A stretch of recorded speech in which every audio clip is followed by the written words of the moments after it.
Welcome to the Great Detectives of Old Time Radio. From Boise, Idaho, this is your host, Adam Graham. If you have a comment, email it to me, box13@greatdetectives.net. Follow us on Twitter at Radio Detectives and become one of our friends on Facebook, facebook.com/Radio Detectives.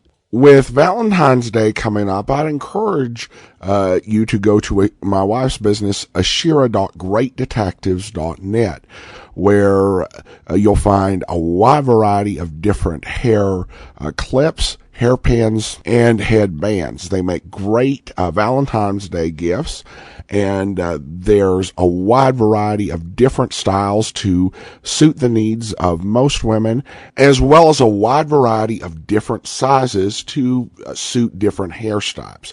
You can check out her store at lilarose.biz/Ashira.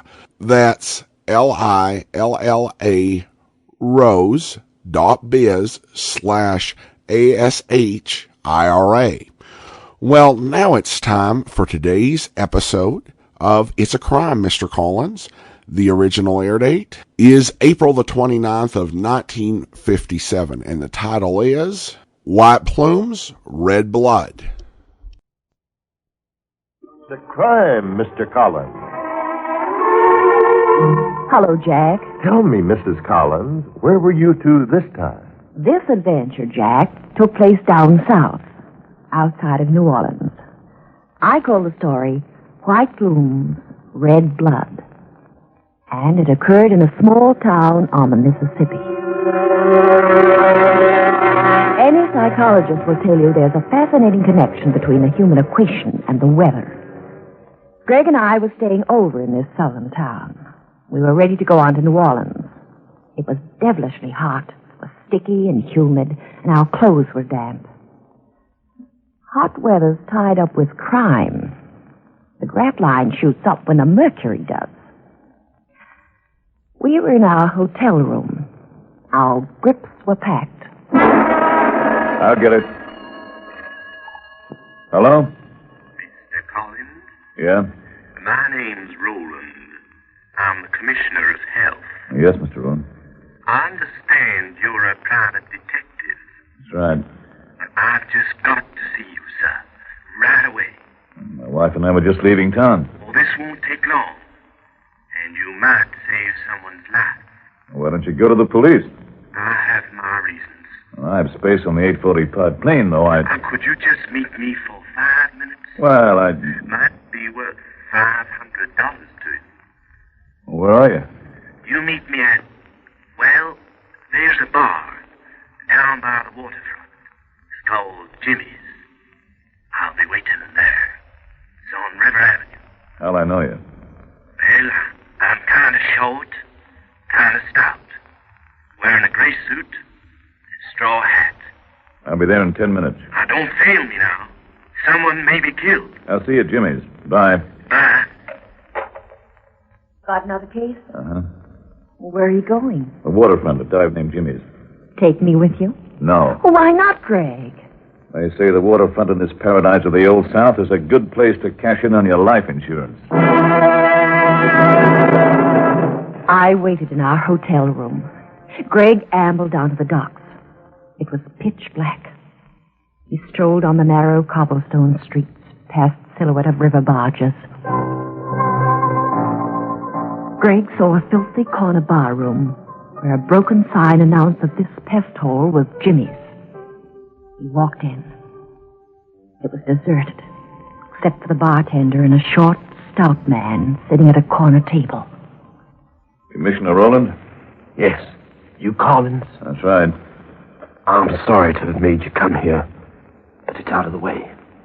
Better for us if it's out of the way. You want a drink? Yeah, don't mind. Well, we'll have to get them ourselves. No waiters in here. I'll do it.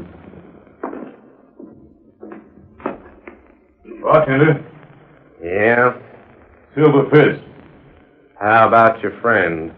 I forgot to ask him. Be right back. Okay. I hope you got small change. I can't take any big bills. Business has been cramming all night. Hey, bartender.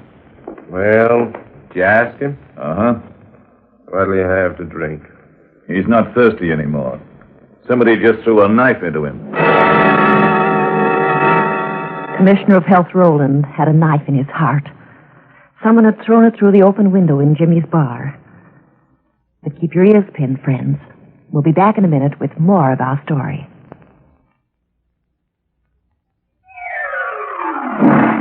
Well, Greg called the police, and while they staged a routine investigation, Greg came back to our hotel room, waiting for development. I'd think this was just another small-town political squabble, Gail, but it isn't. Why do you say that? Whoever threw that knife also tossed this in through the window, this little white feather. Where did you find it? On the table in front of Roland's body.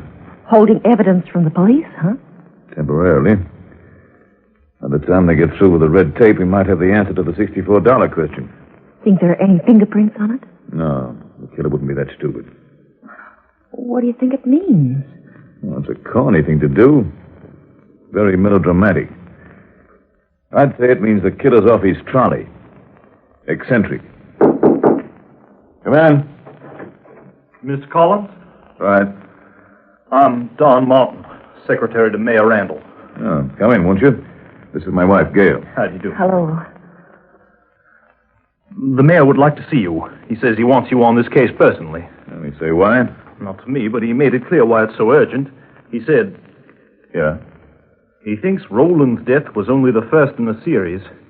He said, we'll be watching people die like ducks in a shooting gallery. Greg sauntered over to the mayor's office. The mayor was a pleasant, heavy-set chap with a smile that explained why he was successful in politics. He stopped smiling when he got down to the facts. Collins? Yes, Mr. Randall. I couldn't tell this to Don Martin, my secretary. In fact, I couldn't tell it to anyone but you. We're fortunate to have you in town. Go ahead. The lives of 3 more men in this town are in great danger. My own life, particularly. Do you know what's at the bottom of it? I think so. 15 years ago, in this town, we had a district attorney named Fraser. While he was in office there was a state investigation of misuse of city funds, money for improving highways. Well, it turned out that Fraser was the guilty man. Why are you digging this up? Well, I and 3 other officials of the city government testified against Fraser. We didn't relish the job, but we had no choice. He was sentenced to 20 years. His son was in the courtroom at the time. When the verdict was pronounced, the boy jumped up and screamed, "I'll get every one of you for this. I'll kill you." Where is he now? I don't know where he is. He went away to school, disappeared out west, and, well, nothing's been heard of him in the past 13 or 14 years. And do you think he's come back here to get you and your friend? I'm sure of it. Roland, the man who died in that bar room last night, was one of the 4 men who testified. How can you be sure it's the boy who's come back? The emblem of Thomas Fraser's political party was a white plume. I received an anonymous envelope this morning with a small white feather in it. Well, it's very interesting. You think you'd recognize this boy now? I doubt it. A man changes a lot in that time. Got any good leads as to his whereabouts? None. Whatever became of the father? Tom Fraser hung himself in his cell. I see. You've got to stay here in town, Collins. You've got to stay with me. I may be next. I want you to be my bodyguard until we find that boy. I'll pay you whatever you want. Bruce, the car's downstairs. Are you ready? Yes, Marion. Mr. Collins, my wife. How do you do? Hello. You the detective they've all been talking about? Yes, ma'am. Well, for once, the gossip's told the truth. You are handsome. So my wife tells me. Oh, your wife, huh? They didn't tell me that part of it. Coming to the house with us? What house? I have a house not too far out of town. It's much more comfortable than this office. On very hot days like this, I often take my stuff and work out there. You'll have to come with me, Collins. But Gail, my wife... Well, bring your wife along. We'd love to have her. Oh, yes, the more the merrier. My husband and I are at the plantation alone. It's very dull. Did you invite Sherman, Marion? Yes. Sherman's commissioner of parks and playgrounds, Collins. One of the 4 gentlemen I told you about. I think he's a colossal bore. Sherman fascinates me. Who doesn't? Shall we go out to your house? It's probably cooler out there. Greg picked me up and we went to the mayor's mansion. Don Martin, the mayor's secretary, was there, with Marion, the mayor's wife, His Honor himself, and Commissioner Sherman. We had a delicious dinner, and the mayor persuaded us to stay overnight. The whole party did. Late that night, Greg and I had gone out under the trees for a last look at the moon before going to bed. Do you think there are people on the moon, Greg? Oh, surely. They have magnolia trees, and they stand by them at night and look down here, and they say, "Do you think there are people on the earth?" Do you think there are 2 people up there who love each other as much as we do? I don't know. How much do you love me? Give me a good night kiss and I'll show you. Okay. No, wait. Somebody will see us. Where? There's a man lying in that hammock just behind us. Looks like Commissioner Sherman.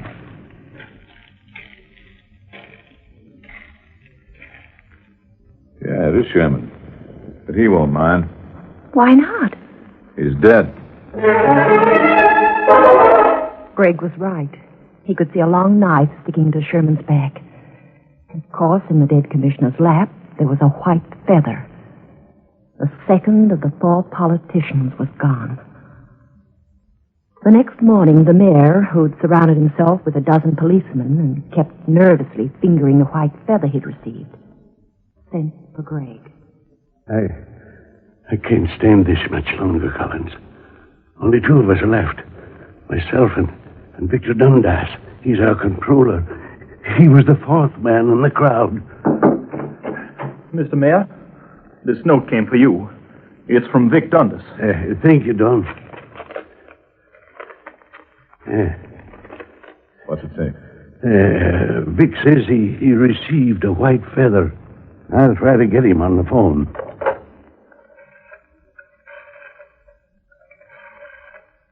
He should have called me. He could be dead by now. Tell him we'll be right over. You better order a squad car. Yes, of course. Hello, Vic.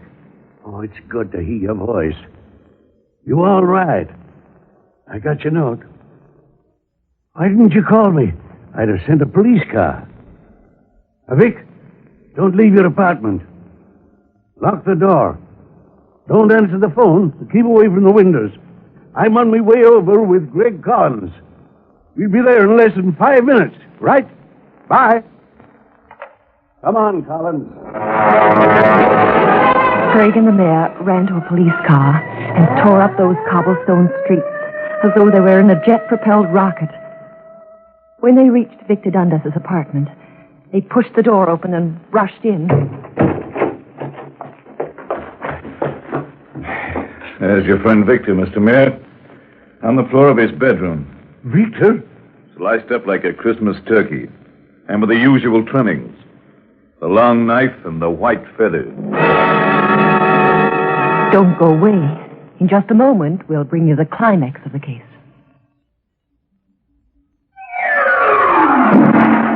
The mayor sent for an ambulance, and then he and Greg went downstairs. Wait. What for? The switchboard. The girl's there now. She may have seen someone. Hey, miss. Yes? We'd like to ask you a few questions. I don't know nothing. Honest, I don't. You weren't here when we came in. Where were you? Please, do I gotta tell you? Yeah, you do. Gee, you'll get me fired if I tell you. Come on, this is more important than your job. Well, if you won't tell the boss. We won't. Well, I got a boyfriend. He works on a furniture delivery truck, and sometimes when he's in the neighborhood, he stops by to say hello. Today he came by, and in the back of the truck he had the whole living room suite, all laid out so nice. So we sat down on the sofa in front of the artificial fireplace. You know how it is. We got to talk, and I only was going to stay 2 minutes, but first thing you know, I looked at my watch, and I was gone almost an hour. Well, that's where I was, around the corner for almost an hour. Only if you tell the boss. We'll keep your secret, chum. Look, Mr. Mayor, you better get back to your office. There's only one name left on the killer's list, and it's spelled just like yours. While the mayor returned to his office, Greg called for me at our room. Sorry to be so long, sweetheart, but after I left the mayor, I stopped over the Hall of Records, did a little research. Find anything? Maybe. Gail, you and I are going to 1785 Lawrence Road. What's at Lawrence Road? A rooming house. It's the residence of Mr. Don Martin, the mayor's secretary. The mayor said 15 years is a long time, but it's just possible we'll find something in Don's room that'll tell us if he's the man we're looking for. He isn't going to welcome this visit. He isn't going to know about it. He's at City Hall. You and I are going to try a little second-story work. How'll you get into his room? I'm taking a gun along to persuade anybody who tries to stop me. We reached Don Martin's house in a few minutes. It was a small, old-fashioned apartment house. It had a fire escape. So it wasn't long before Greg and I had gone through Don's window and were rummaging about through his things, and presently we found an old newspaper clipping.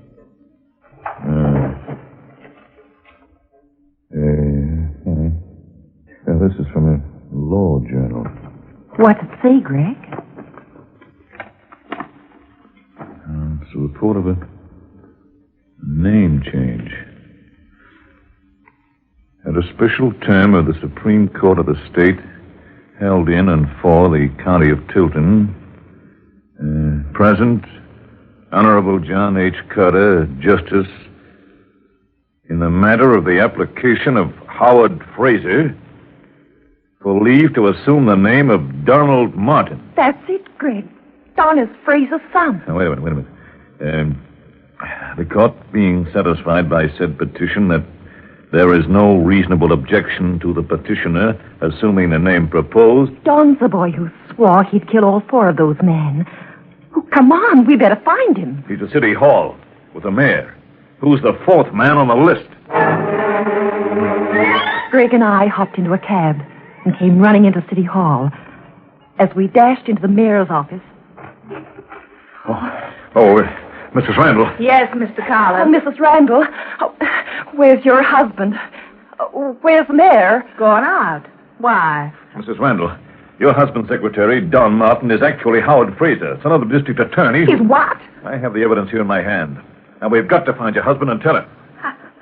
I can't believe it. Do you know where he went? Yes. Yes, he went to our house. Now? What for? I see what's happened. My husband said Don called. He said Don told him you wanted him at the house. I did. I never said It's that. a trap. Don wanted to get him at the house. Don will kill him. Call the police. Tell them to give us a prowl car. We're on our way to the mayor's house. If we don't hurry, we'll have to count the dead with an adding machine.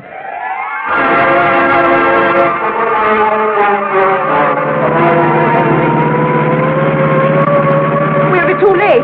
They've been at the house alone for at least half an hour. Can't this thing go any faster? I see them where? Straight ahead. 2 men out on the terrace. They're fighting with each other. See? It's Bruce and Don Martin. Okay, officer, this will do. Look, Don's got the mayor down. He's trying to strangle him. Oh, yeah. Hurry, Mr. Collins, hurry. Come on, Greg. Now, pull them apart. Hold him, men. Hold him. He tried to choke me to death. He's lying. I was just trying to protect myself. He pulled a gun on me. You do have a gun in your hand, Mr. Mayor. How come? Well, I just pulled it out of my pocket. Better hand it over to the police, hadn't you? Why, sure. I don't need it anymore. Now that we have the killer. We have the killer right enough. But it isn't Don Martin. It's you, Mr. Mayor. Why? Quick! So, you killed them all. You dirt. Crazy. How could I possibly be the killer? When your friend Vic Dundas got a white feather, Mr. Mayor, you're supposed to have telephoned him. But that call was a phony. Because the switchboard girl hadn't been at her board for an hour. Why, that's a... So you did kill them all. You dirty Yes, Mr. Mayor. You killed Vic Dundas early in the morning and rigged the rest of it. You killed Roland and Sherman, too. Then you took advantage of the story about the old DA's son to try to blame it on Don Martin. But why should he want to kill me? I think he probably has a suicide note already, signed by you, Don, and confessing to all the murders. Take a look in his pockets, men. No need for that. I admit everything. You got me cold. But is Don really Mr. Freeze's son? Yes, Mrs. Collins. But I wasn't out for revenge. I just wanted to forget the whole terrible affair. After all, if my father was guilty, But he wasn't guilty, Don. What? I was at the Hall of Records today. I saw enough there to convince me that Randall and his associates didn't reluctantly testify against your father.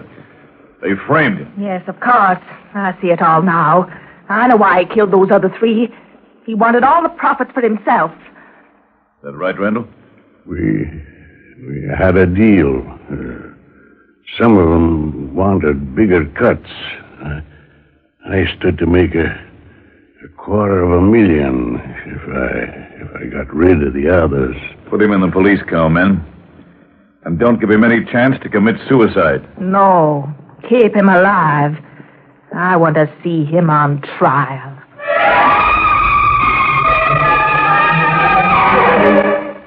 Greg and I got out of that gloomy town as quickly as we could and drove right on to New Orleans, which was our original intention.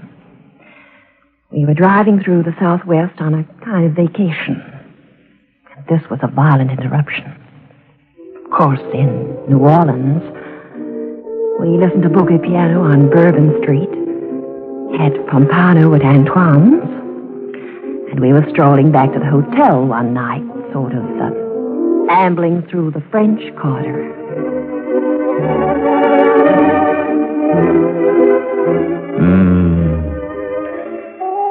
It's wonderful to be on vacation. Again? Greg, wait. Stand still.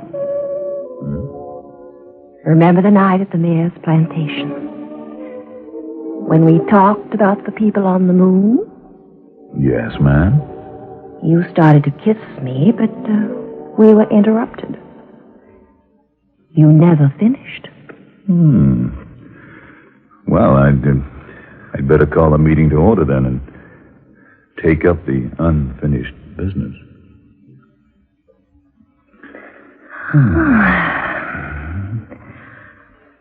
I don't know about the moon, but things down here are wonderful. Oh, just wonderful.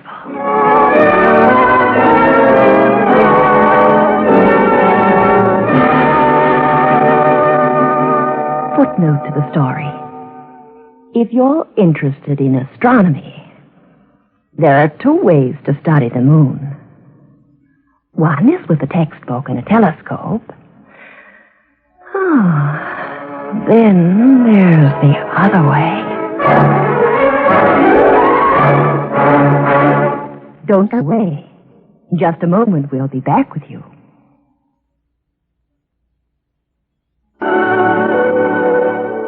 We hope you've enjoyed tonight's production. On Monday evening, we'll have a mystery from the Haunting Hour and a story bearing the title, If the Shoe Fits. May we reserve a seat for you? Curtain time is 11:25 in the WLW Theater of Suspense.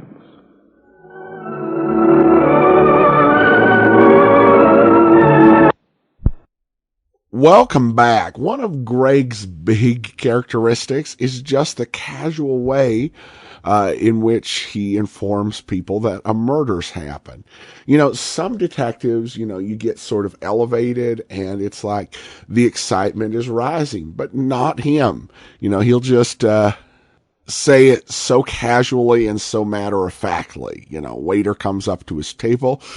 Yeah, I'd like another plate of chips. And by the way, somebody came through and killed that guy over there. You might want to look into that. Now, in this particular story, the writers are trying to be a little bit different than your typical story of revenge over a supposedly wrongful conviction. Now, there are typically two ways this sort of plot goes. One is that a person who is assumed to be out for revenge is actually out for revenge. The other is that they are being framed, but actually are trying to uncover the identity of the real culprits. Their twist on that is that the son wasn't trying to do anything. But they kind of have something that doesn't make sense because he wanted to move on from all that unpleasantness. So he went back to the same small town where his father was convicted and where all the unpleasantness happened. Okay. I